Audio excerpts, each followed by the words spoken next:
The rain fell like tears from heaven on the day they buried Dr. Samuel Hayes, as if the sky itself mourned the loss of a man who had spent 43 years healing children in the poorest neighborhood of Philadelphia. Inside the small church on Maple Street, where the pews were cracked and the hymn books worn thin, over 300 people crowded together, their faces etched with a grief so profound it seemed to fill every corner of the sacred space. But what they would discover in the next hour would transform their sorrow into something else entirely, something that would ripple through their community like a stone thrown into still water, creating waves that would touch shores they could never have imagined. Dr. Hayes had died quietly in his sleep at 78, his gentle heart simply deciding it had beaten enough times, had loved enough people, had carried enough weight.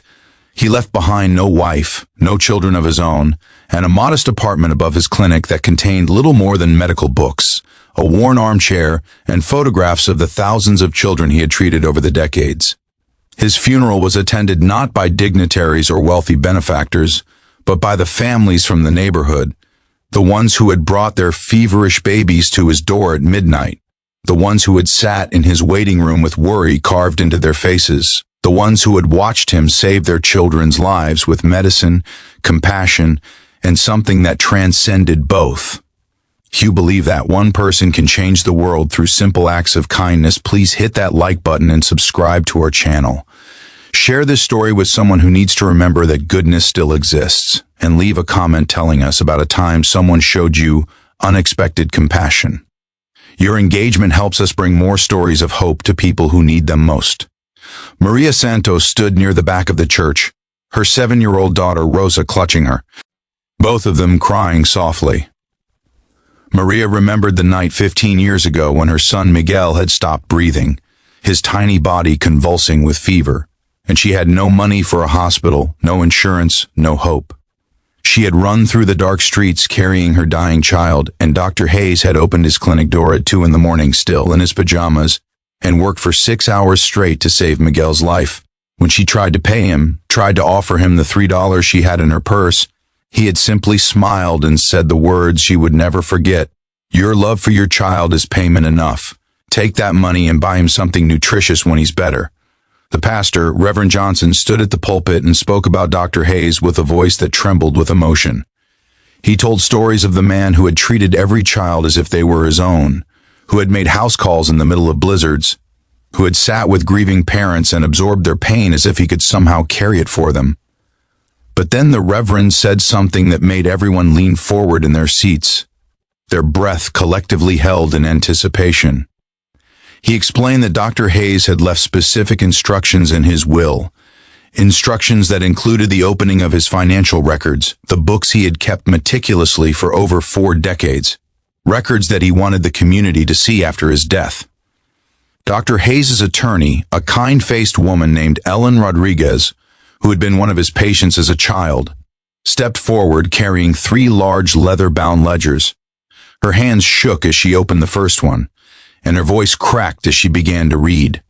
The ledgers contained the names of every patient Dr. Hayes had ever treated, along with detailed notes about their visits, their ailments, and most significantly, their payments. But what Ellen read aloud made the church fall into a silence so complete that even the rain outside seemed to pause in respect. Page after page contained entries that all said variations of the same thing, next to the names of families everyone in the neighborhood knew, families who had struggled through poverty and hardship, families who had worried themselves sick about how they would afford medical care for their children, were notes written in Dr. Hayes' careful handwriting. Payment, one genuine smile from a worried mother. Payment, the laughter of a child feeling better. Payment, a family's relief which is worth more than gold.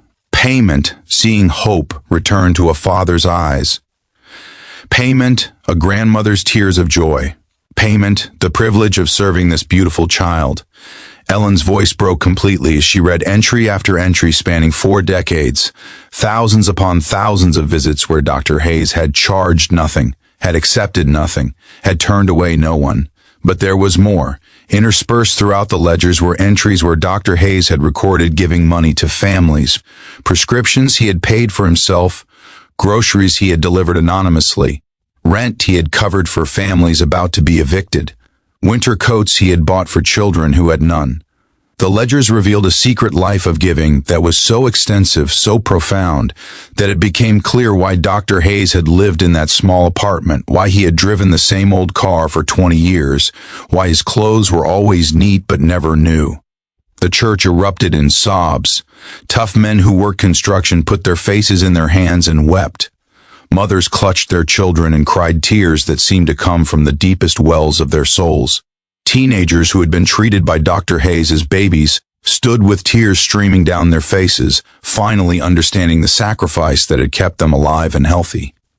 Maria Santos fell to her knees, overwhelmed by the realization that the man who had saved her son had done the same thing, with the same generosity, for hundreds of other families, never asking for recognition, never seeking praise, never expecting anything in return. But Ellen wasn't finished. She explained that Dr. Hayes had made one final request, one last instruction that demonstrated the depth of his character and the consistency of his compassion. He had left his clinic, his medical equipment, and a substantial life insurance policy to create a foundation that would continue his work. The Dr. Samuel Hayes Children's Medical Foundation would provide free pediatric care to families in need, would train other doctors in the art of compassionate medicine, and would ensure that no child in their neighborhood would ever go without medical care because their parents couldn't afford it. His life's work would continue, his legacy would live on, and his love for children would transcend his death. The attorney read one final entry, written just weeks before Dr. Hayes died, as if he had known his time was short. It was addressed to the community, to all the families he had served, and Ellen read it through tears that blurred the words on the page. Dr. Hayes had written that his greatest treasure was not anything he could touch or hold, but the faces of every child he had helped heal, every parent he had helped comfort, every family he had helped hold together during their darkest hours. He wrote that if there was a heaven, his would be filled with the sound of children laughing, playing, living the lives he had fought so hard to protect. He thanked them for allowing him the privilege of serving them, for trusting him with their most precious gifts, their children, and for teaching him what it meant to live a life of true purpose. As the service ended and people filed out into the rain, something extraordinary happened. Families began sharing their own stories, discovering that what they thought had been special treatment given only to them had actually been Dr. Hayes' standard practice, his daily routine, his normal way of being in the world. Construction worker James Thompson learned that Dr. Hayes had paid for his daughter's asthma medication for 3 years. Teacher Patricia Green discovered that the anonymous donor who had covered her son's emergency surgery had been Dr. Hayes. Mechanic Roberto Diaz found out that Dr. Hayes had been paying a portion of his rent for 5 years after treating his twins for pneumonia and learning the family was struggling. If his story has touched your heart, if Dr. Hayes' life has reminded you what truly matters in this world, please take a moment to like this video, share it with your friends and family, and let us know in the comments how this story made you feel. Before we conclude, I want to ask you something special. Comment below the name of someone in your life who has shown you extraordinary kindness. Let's honor not just Dr. Hayes, but all the quiet heroes who make our world better. The foundation that Dr. Hayes created opened its doors 6 months after his funeral, in the same clinic where he had practiced for 43 years. On the wall near the entrance, they hung an enlarged photograph of Dr. Hayes surrounded by children he had treated, his face illuminated by a smile that contained all the warmth and love that had defined his life. Beneath it, they placed a bronze plaque with words taken from his ledger, words that captured the philosophy that had guided every decision he made: payment, the privilege of serving this beautiful child. Today, that foundation continues to serve thousands of children every year, all treated with the same compassion and generosity that Dr. Samuel Hayes showed to every single patient who walked through his door.